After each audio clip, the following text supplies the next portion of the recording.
Good morning students. आप सभी का श्री राजाराम उच्च माध्यमिक विद्यालय मोजियावा सांचौर के डिजिटल प्लेटफॉर्म पर एक बार पुनः स्वागत है। मित्रों, अपन ने पिछली कक्षा में हिंदी साहित्य के इतिहास की बात कर रहे थे। कक्षा 12वीं के जो कला वर्ग के विद्यार्थी है उनके हिंदी साहित्य के जो विषय है उनमें 16 नंबर का जो पार्ट है वो हिंदी साहित्य के इतिहास से संबंधित है। उसमें आधुनिक काल की बारे में अपन बात कर रहे थे। पिछली कक्षा में अपन ने ये कुछ चीज़ें पढ़ी थी। एक बार इनको है जो पुनः आगे बढ़ाते हुए अपन है जो इस क्लास को प्रारंभ करते हैं। अपन ने ये पढ़ा था भारतेंदु युग वगैरह, जो ये युग है ये अपन ने पिछली कक्षा में पढ़ लिए थे। अब मित्रों अपन है जो एक एक युग को है जो विस्तार पूर्वक पढ़ेंगे। तो सबसे पहले अपन जो ये भारतेंदु युग है इसको है जो अपन पढ़ेंगे। आपको ये आपने पिछली कक्षा में याद कर लिया होगा।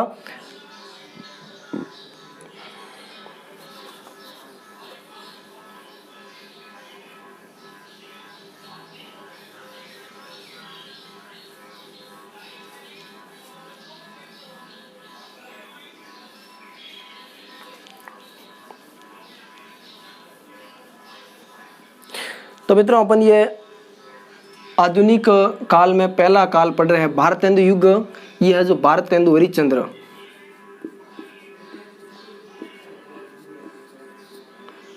भारतेंदु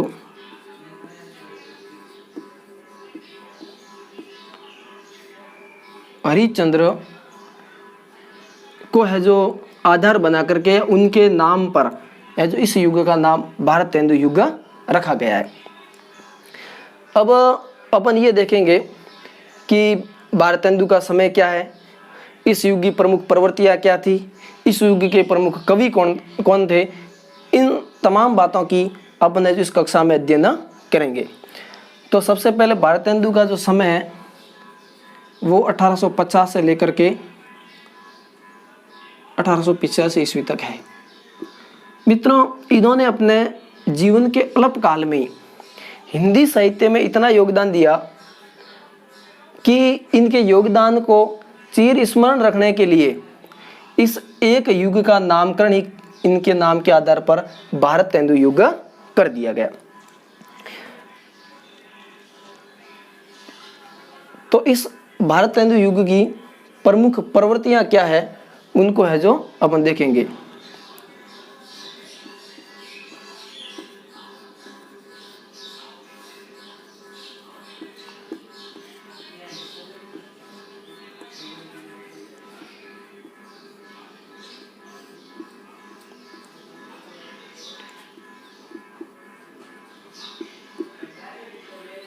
या जिसको आप विशेषताएं कह सकते हो।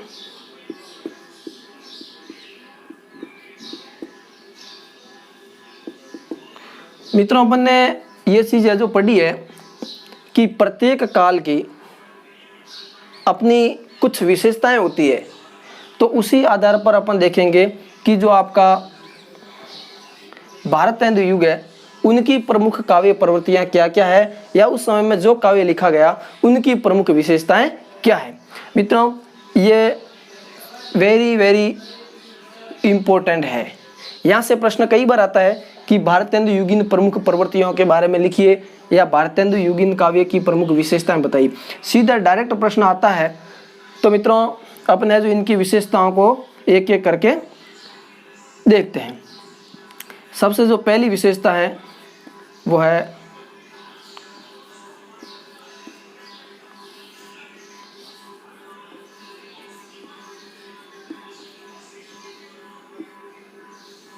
मित्रों राष्ट्रीयता की भावना।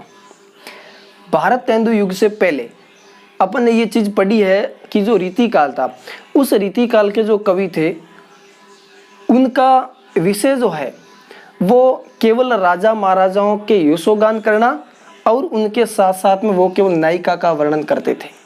लेकिन इस भारतेंदु युग में आकर के और अपन ने देखा कि इनका जो समय है वो 1843 या 1857 से 1850 के आसपास है जो प्रारंभ हुआ माना जाता है। तो 1850 के आसपास जब प्रारंभ होता है, और आपको ये चीज पता होगी कि 1857 में भारतीय स्वतंत्रता संग्राम की, जिसको पहली क्रांति कहा जाता है, तो जब ये 1857 की क्रांति हुई तो इस 1857 की क्रांति से जो भारतीय कविगण थे, जो साहित्यकार थे, उन्होंने भी है जो अपनी रचनाओं में राष्ट्रीयता की जो भावना से संबंधित या राष्ट्रीयता को है जो अपनी रचनाओं में महत्व दिया या जगह दी। इन्होंने अपनी रचनाओं में ये कहा कि अंग्रेज लोग जो है वो किस प्रकार से भारतीयों का शोषण कर रहे हैं और वे लोग जो भारत से किस प्रकार से धन को है जो विदेशों में लेके जा रहे हैं और भारत का किस प्रकार से शोषण कर रहे हैं। और अंग्रेज ऊपर से देखने पर तो भारत की व्यवस्थाओं को सुधार रहे हैं, लेकिन वो अंदर ही अंदर भारत को किस प्रकार से खोखला कर रहे हैं। इन तमाम बातों को, इसके साथ साथ में अंग्रेजों द्वारा जो अत्याचार किया जा रहा था भारतीय जनता पर, उनको है जो इन्होंने अपनी कविताओं के माध्यम से है जो लिखा या अपनी कविताओं में स्थान दिया। दूसरी प्रवृत्ति है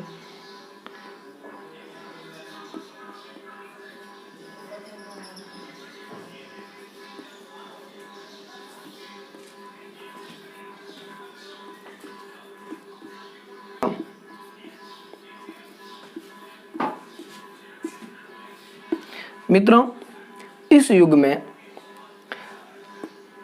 या यूं कहें कि इस युग से पहले आम जन की तरफ कवियों का कोई ध्यान नहीं होता था, लेकिन इस युग के कवियों ने पहली बार जो सामाजिक रूप से भारतीयों की जो दुर्दशा हो रही थी, समाज में जो विभिन्न प्रकार की विडंबनाएं थी, विभिन्न प्रकार की जो कुरीतियां थी, उनको है जो उन्होंने आधार बना करके उन कुरीतियों का, उन सामाजिक दुर्दशा का उन्होंने है जो अपने काव्यों के माध्यम से जो चित्रण किया है। इसमें उन्होंने मुख्य रूप से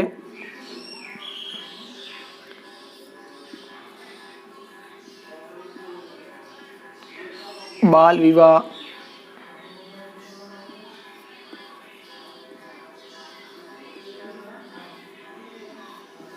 छुआछूत, इनका इन्होंने क्या किया, विरोध किया। साथ साथ में इन्होंने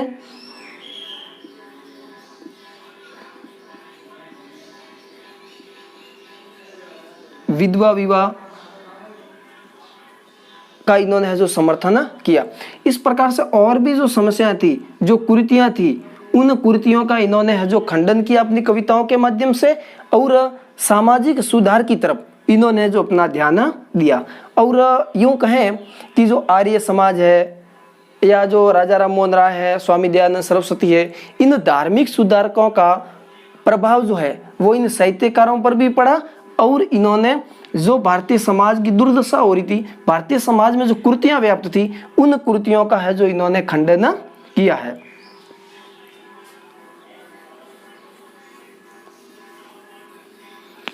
तीसरी जो विशेषता है वो है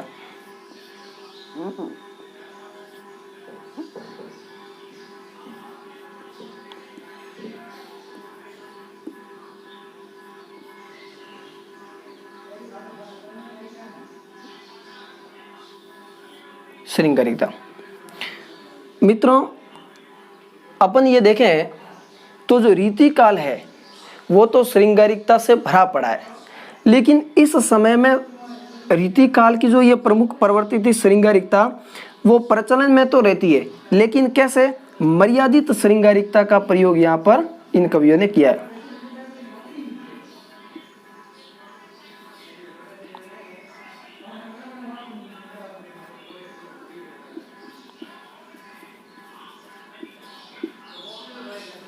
मर्यादित श्रृंगारिकता यानी इन्होंने श्रृंगारिकता का वर्णन तो किया है, लेकिन वैसा वर्णन नहीं किया जैसा रीति काल के कवियों ने किया है। उन्होंने है जो बिल्कुल मासल वर्णन किया है, जबकि इन कवियों ने एक मर्यादा में रहते हुए एक सभ्य तरीके से श्रृंगारिकता का वर्णन अपने काव्य में किया है। इसके अंदर नायिका भेद, नायिका और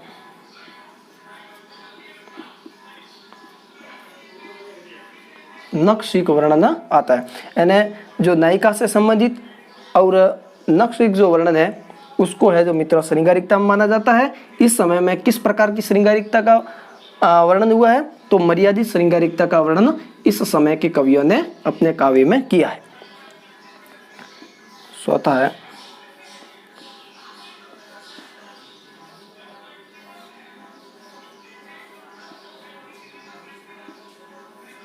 प्राकृतिक चित्रण। मित्रों, इस समय के कवियों ने प्रकृति का बिल्कुल स्वच्छंद रूप से चित्रण किया है। किस प्रकार से चित्रण किया है? स्वच्छंद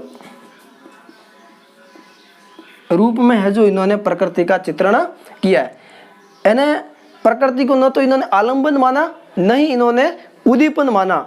इन्होंने है जो प्रकृति को स्वच्छंद रूप से वर्णन किया है। इन्होंने है जो गंगा का है, यमुना का है, विभिन्न प्रकार की नदियां हैं, ऋतुएं हैं, बसंत है, वर्षा है, उन ऋतुओं का वर्णन भी इन कवियों ने अपने काव्य में किया है। लेकिन वो प्रकृति किस रूप में प्रकृति का वर्णन किया है? वो प्रकृति का इन्होंने स्वच्छंद रूप में वर्णन किया।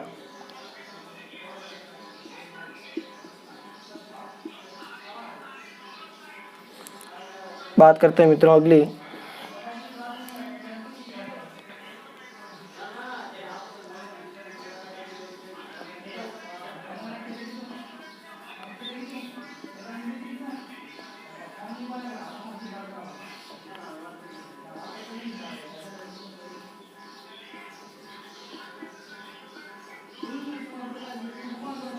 हास्य व्यंग्य की प्रधानता। मित्रों, इस समय की प्रमुख विशेषताओं में से एक विशेषता ये भी है कि इस समय के जो प्रमुख कवि थे उन कवियों ने अपने काव्य में हास्य और व्यंग्य किस पर किया है? तो जो अंग्रेज लोग जो थे और वो किस प्रकार से भारतीय जनता पर अत्याचार कर रहे थे, उन अत्याचारों पर इन कवियों ने है जो व्यंग्य भी किया है। तो इस समय की प्रमुख प्रवृत्ति हास्य व्यंग्य की प्रधानता भी है।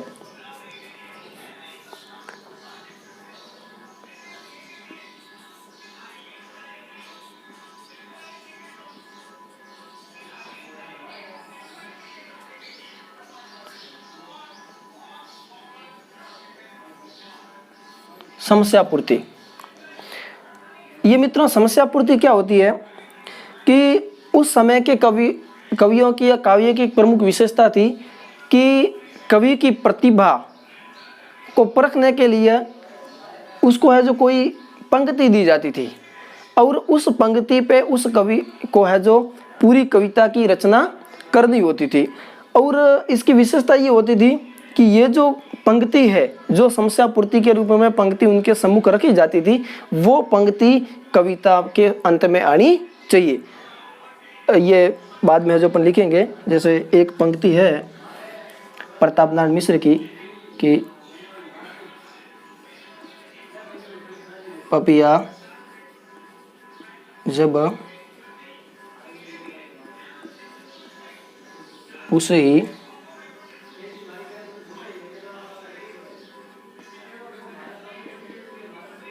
पीव का, जैसे ये एक पंक्ति है पपिया जब पूछे ही पीव का, तो इस प्रकार की ये पंक्ति है जो किसी भी कवि को दे दी जाती थी और उनको ये कहा जाता था कि आप है जो इस पंक्ति पे काव्य रचना करो।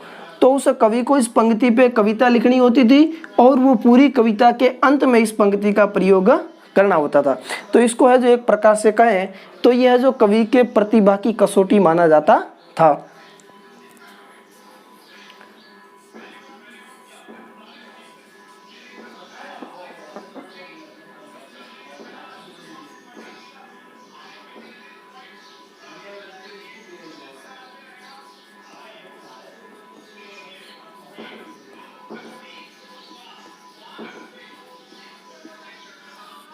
ब्रज भाषा का प्रयोग।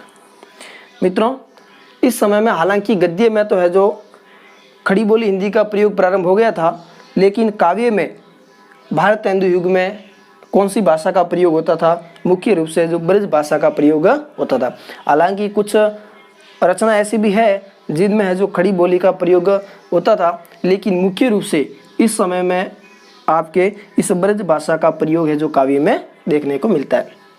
तो ये मित्रों मुख्य ये विशेषता है। देख लीजिए, अपन पढ़ रहे हैं भारतेंदु युग, जिसको है जो डॉक्टर नगेंद्र ने पुनर्जागरण काल भी कहा है। इनका समय है वो 1843 से लेकर के, या डॉक्टर नगेंद्र ने जो 1857 से है जो माना है 1900 ईस्वी तक। इसका जो नामकरण है वो भारतेंदु हरिश्चंद्र के नाम पर रखा गया है इस काल का नाम। अपन फिर ये पढ़ रहे हैं कि इस युग की प्रमुख काव्य प्रवृत्तियाँ क्या है। मैंने ये कहा आपको कि ये प्रश्न है जो वेरी इंपॉर्टेंट चैप्टर है, क्योंकि यहाँ से डायरेक्ट प्रश्न आपकी 12वीं बोर्ड की परीक्षा में जो आता है कि भारतेंदु युग की प्रमुख प्रवृत्तियों के बारे में लिखिए या प्रमुख विशेषताओं के बारे में लिखिए। 4 नंबर का प्रश्न आता है यहाँ से। पहली विशेषता अपन ने देखा कि राष्ट्रीयता की भावना, यानी उस समय के जो कवि थे उन्होंने राष्ट्रीयता से संबंधित बातें अपने काव्य में लिखी है। फिर अपन ने दूसरी विशेषता पढ़ी कि सामाजिक दुर्दशा का चित्रण, यानी इस युग के कवियों ने समाज की जो दुर्दशा हो रही थी उनका है जो चित्रण किया है, कुरीतियों का उन्होंने खंडन किया है। साथ साथ में जो सामाजिक सुधार जरूरी थे उनका समर्थन भी इन कवियों ने अपने काव्य में किया है। उसके बाद में श्रृंगारिकता, तो इन कवियों ने मर्यादित रूप से श्रृंगारिकता का भी प्रयोग किया है। प्रकृति चित्रण इन्होंने स्वच्छंद रूप से किया है। हास्य व्यंग्य की इनके काव्य में प्रधानता थी। समस्या पूर्ति इस काव्य की या इस समय की प्रमुख विशेषता थी और इस समय में काव्य में ब्रज भाषा का प्रयोग मिलता है। ये मित्रों प्रमुख रूप से भारतेंदु युग की प्रमुख काव्य प्रवृत्तियां हैं या ये भारतेंदु युग की प्रमुख विशेषताएं मानी जाती है।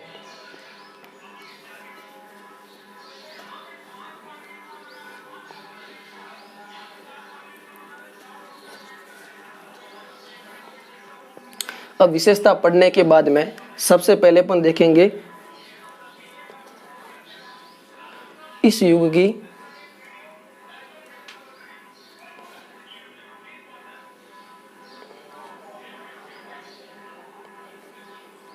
प्रमुख पत्र पत्रिका।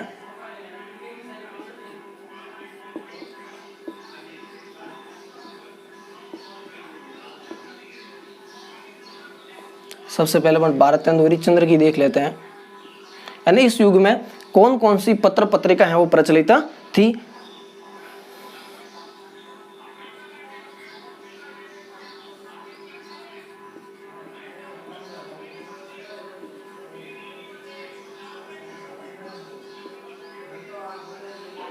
भारतेंदु हरिश्चंद्र इन्होंने है जो 3 पत्रिकाओं का संपादन है जो किया था।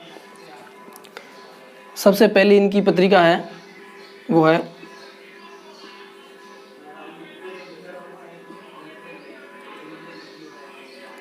कवि वचन सुधा। इनका जो प्रकाशन है वो 1868 ईस्वी में हुआ। भारतेंदु हरिश्चंद्र इनकी प्रथम जो पत्रिका थी वो कौन सी थी?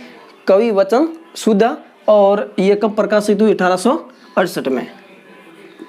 दूसरी थी इनकी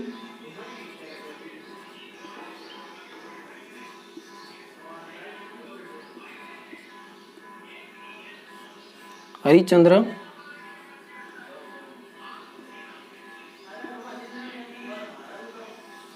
मैगजीन। इनका जो प्रकाशन है वो 1873 ईस्वी में हुआ। हरिश्चंद्र मैगजीन इसका प्रकाशन 1873 में। ये मित्रों एक मासिक पत्रिका थी। तो क्या हुआ कि इनके 8 अंक प्रकाशित हुए।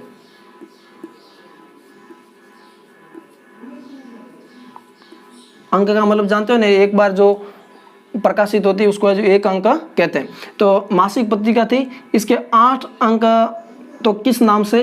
हरिश्चंद्र मैगजीन के नाम से प्रकाशित हुए। और उसके बाद में 8 अंकों के बाद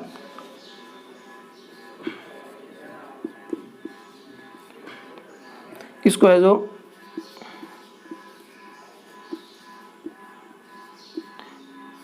हरिश्चंद्र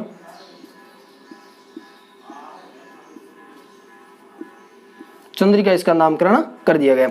यानी 8 अंक तक तो इसका नामकरण क्या था? हरिश्चंद्र मैगजीन। प्रकाशन कब हुआ? 1873 में। मासिक पत्रिका थी। 8 अंकों में तो इसका नाम हरिश्चंद्र मैगजीन नाम से छपता रहा, लेकिन 8 अंक के बाद में इसका नाम क्या कर दिया गया? हरिश्चंद्र चंद्रिका। और तीसरे नंबर की है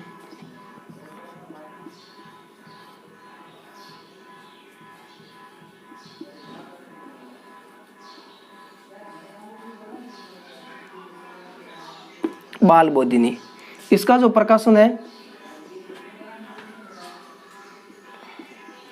ये 1874 ईस्वी में इसका प्रकाशन हुआ। तो भारतेंदु हरिश्चंद्र की अपन पत्रिका पढ़ रहे हैं। अपन पढ़ रहे हैं कि भारतेंदु युग की प्रमुख पत्रिकाएं कौन सी थी? उनमें अपन सबसे पहले पढ़ रहे भारतेंदु हरिश्चंद्र की पत्रिकाएं। उन्होंने मुख्य रूप से 3 पत्रिकाओं का संपादन किया। सबसे पहले थी कवि वचन सुधा, जिसका प्रकाशन 1868 ईस्वी में हुआ। दूसरी है हरिश्चंद्र मैगजीन, जिनका प्रकाशन 1873 ईस्वी में हुआ। ये मासिक पत्रिका थी। 8 अंक तक तो इनका नामकरण है वो हरिश्चंद्र मैगजीन रहा, लेकिन 8 अंक के बाद में इनका नामकरण क्या कर दिया गया? हरिश्चंद्र चंद्रिका कर दिया गया। कुछ लोग हैं जो इसको अलग पत्रिका मानते हैं, लेकिन मित्रों ये अलग पत्रिका नहीं होकर के हरिश्चंद्र मैगजीन का ही बाद वाला नामकरण है। उसके बाद में बाल बोधिनी जो 1874 में प्रकाशित हुई, ये महिलाओं से संबंधित या उनके सुधार से संबंधित ये पत्रिका थी। तो ये अपन ने पढ़ा भारतेंदु हरिश्चंद्र की पत्रिका।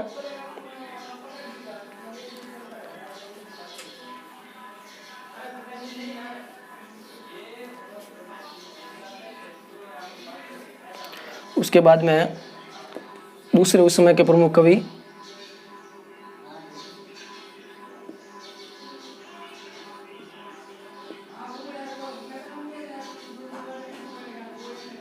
बालकृष्ण भट्ट, इनकी पत्रिका थी हिंदी प्रदीप। एंड दूसरे संपादक है बालकृष्ण भट्ट, जिनकी पत्रिका का नाम है हिंदी प्रदीप। इसके अलावा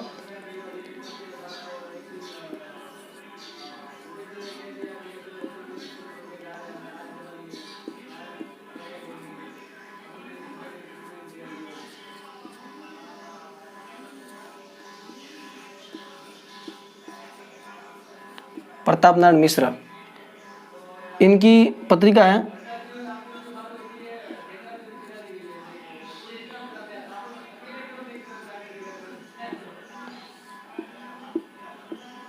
ब्राह्मण। यह जो कानपुर से प्रकाशित होती थी,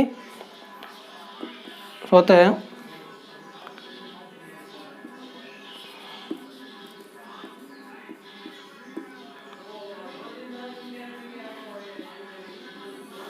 बद्री नारायण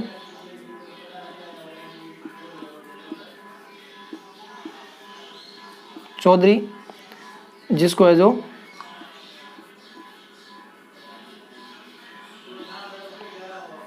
प्रेमगन के उपनाम से जानते हैं। इनकी 2 पत्रिकाएं थी, एक तो थी आनंद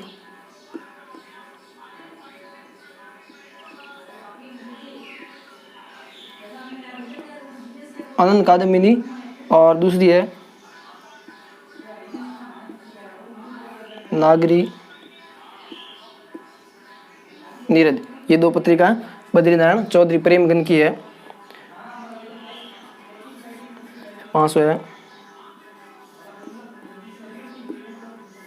लाला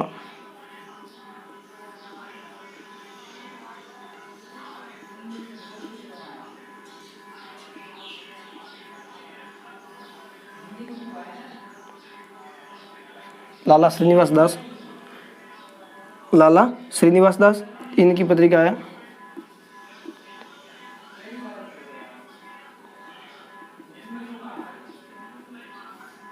सदादर्श। ये है जो दिल्ली से होती थी, प्रकाशित होती थी।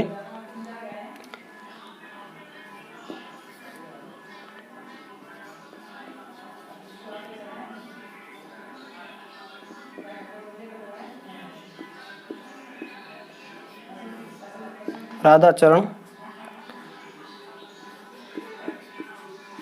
इनकी पत्रिका थी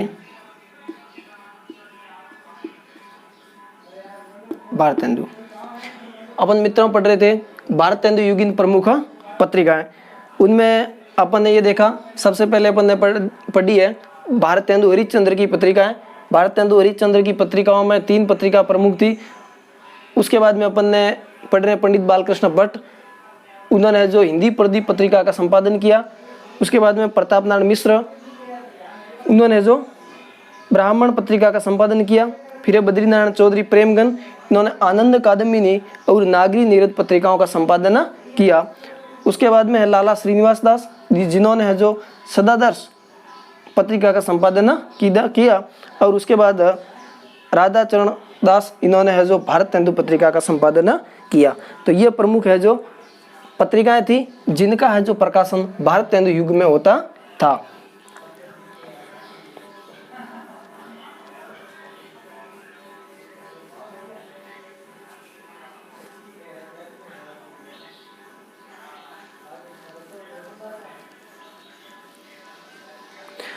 अब अपन पढ़ते भारत तेंदु मंडल के कवि।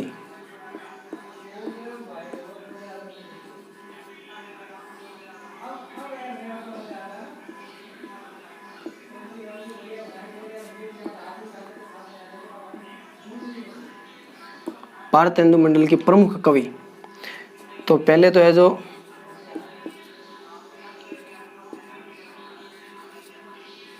भारत तेंदु हरिश्चंद्र तो है ही,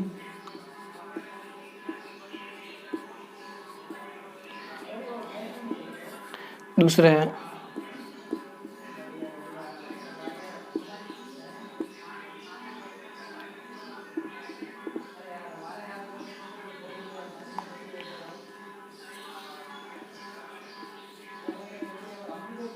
प्रताप नारायण मिश्र, भारत तेंदु हरिश्चंद्र, प्रताप नारायण मिश्र, बद्री,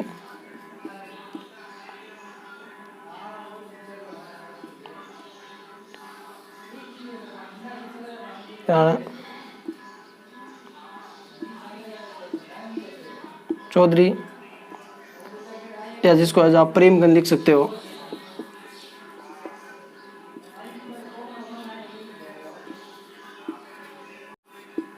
बद्री नारायण चौधरी प्रेमगन,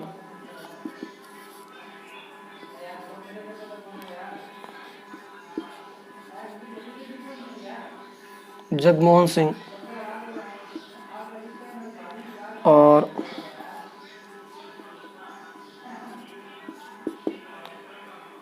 पंडित बालकृष्ण भट्ट।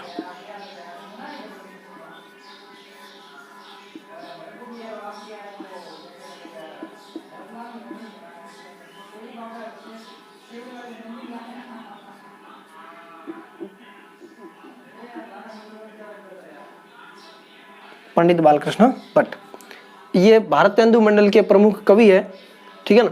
भारत तेंदु हरिश्चंद्र, प्रताप नारायण मिश्र, बद्री नारायण चौधरी प्रेमगन, जगमोहन सिंह और पंडित बालकृष्ण भट्ट। अब मित्रों अपन एक एक कवि के बारे में, इनकी कौन कौन सी रचना है उनको है जो संक्षेप में देखेंगे।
मित्र अपन भारत तेंदु हरिश्चंद्र की रचनाओं के बारे में देख रहे हैं।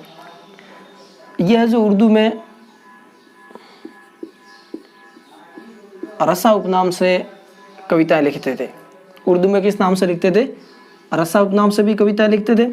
इनको जो ये भारत तेंदु की जो उपाधि है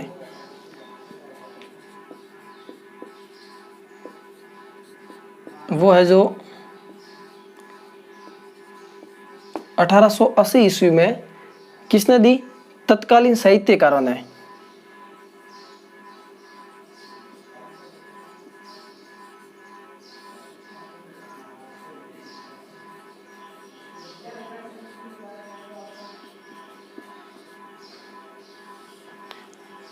अब बाबू हरिश्चंद्र जो है उनको तत्कालीन साहित्यकारों ने भारत तेंदु की उपाधि 1880 ईस्वी में दी। इनकी जो प्रमुख रचना है उसमें प्रेम मालिका, प्रेम फुलवारी, प्रेम पचासा, वेणु गीत और गीत गोविंदानंद, ये इनकी प्रमुख रचनाएं मानी जाती है। इसके अलावा और है रचनाएं,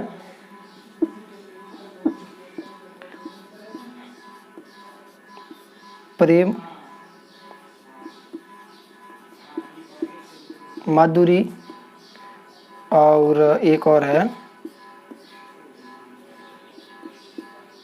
वर्षा विनोद। ये इनकी है जो रचना है। प्रेम मालिका, प्रेम बुलवारी, प्रेम बचासा, प्रेम माधुरी, वर्षा विनोद, वेणु गीत, गीत गोविंदानंद, ये इनकी है जो भारतेंदु की प्रमुख रचनाएं मानी जाती है। अपन भारतेंदु मंडल के प्रमुख कवि पढ़ रहे थे। उन भारतेंदु मंडल के प्रमुख कवियों में आज अपन ने भारतेंदु हरिश्चंद्र की रचनाओं को पढ़ा। इनको है जो भारतेंदु की उपाधि किसने दी, ये अपन ने पढ़ा। कब दी, ये पढ़ा। और ये उर्दू में रसा उपनाम से कविताएं लिखते थे, ये भी अपन ने पढ़ा। और इनकी प्रमुख जो रचना है उनके बारे में आज अपन ने अध्ययन किया। अब मित्रों, जब भी नेक्स्ट क्लास होगी तो उस क्लास में अपन जो भारतेंदु मंडल के अन्य जो कवि है, जिसमें पंडित बालकृष्ण भट्ट है, प्रताप नारायण मिश्र है, बद्रीनारायण चौधरी, प्रेमगन है, उनके बारे में उनकी एक एक रचनाओं को अपन पढ़ेंगे। और ये कक्षा मित्रों अपनी बिल्कुल कंटिन्यूज रहेगी। जो आधुनिक काल पूरा है वो आपको है जो व्यवस्थित रूप से संपन्न करवाया जाएगा।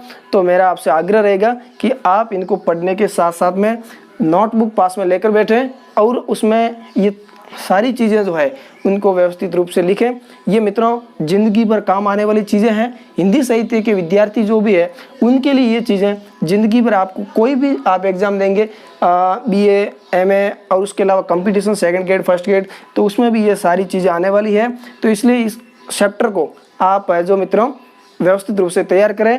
अगर आपको ये वीडियो पसंद आया हो तो लाइक, शेयर और सब्सक्राइब जरूर करें। और मित्रों आपके कमेंट की मुझे बिल्कुल अपेक्षा रहेगी कि अगर आपको ये वीडियो पसंद आया है या कैसा लगा, इस बारे में आप कमेंट जरूर करें। धन्यवाद मित्रों। अपन है जो अगली क्लास में आगे वाला टॉपिक लेकर के मिलते हैं।